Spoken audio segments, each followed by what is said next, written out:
করতে আসছি ভোল্টেজ কম পাই। ভোল্টেজ কম পাই বলতে নিউট্রালে বিদ্যুৎ হয়ে যায় ঘরের ভিতরে, নিউট্রাল শর্ট। সুইচ দিলে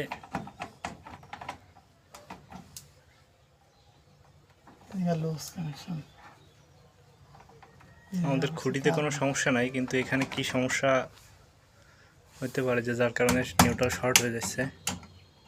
অভিজ্ঞদের পরামর্শ চাই।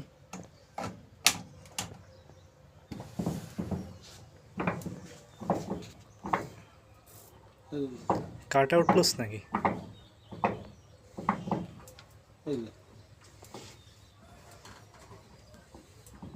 কাট আউটটা খুলে আবার লাগা দিই, আর দিস না জায়গা।